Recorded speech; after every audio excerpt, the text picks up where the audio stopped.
Hello, my sweet babies. Thanks for coming by Grandma Faye's house for reading time. It's always so good to have you here. Today's title is Ruby Finds a Worry. I think you'll learn a very, very valuable lesson from this book. Let's get to it, my babies. Ruby Finds a Worry by Tom Percival. Ruby loved being Ruby. She loved to swing up high. And she loved to explore wild, faraway places. Sometimes she even went all the way to the very bottom of the garden. Ruby was perfectly happy until one day.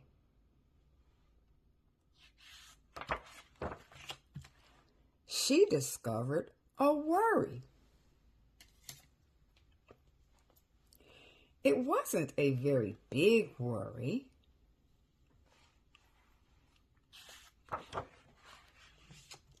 In fact, it was so small that at first Ruby hardly noticed it.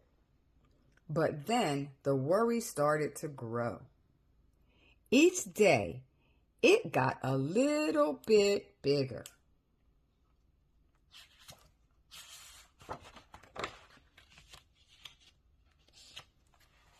It just wouldn't leave her alone.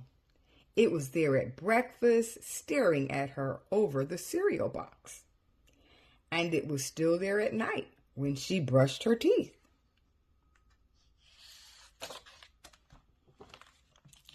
The funny thing was that no one else could see Ruby's worry, not even her teacher.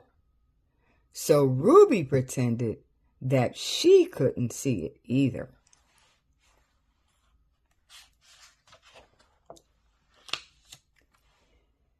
She tried to carry on as if everything was normal, but it just wasn't.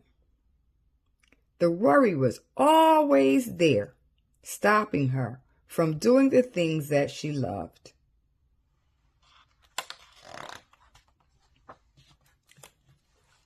Ruby wondered if the worry would ever go away. What if it didn't? What if it stayed with her forever? Ruby didn't realize it, but she was doing the worst thing you can ever do with a worry. She was worrying about it.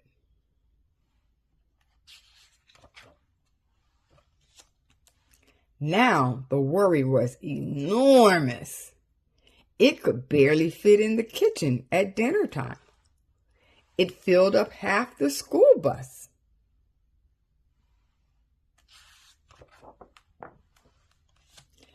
And it took up whole rows at the movie theater.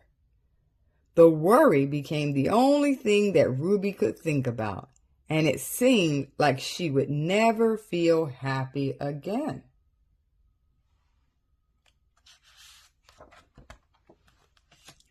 Then one day, something unexpected happened. Ruby noticed the boy sitting alone at the park. He looked how she felt, sad.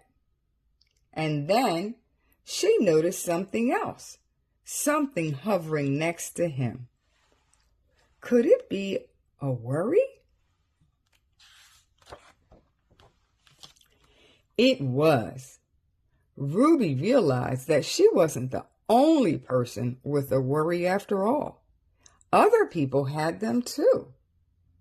She asked the boy what was on his mind, and as he told her, the strangest thing happened.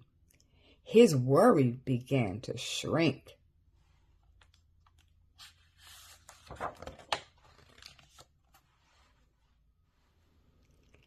Then Ruby did the best thing you can ever do if you have a worry. She talked about it. As the words tumbled out, Ruby's worry began to shrink until it was barely there at all. Soon, both of their worries were gone.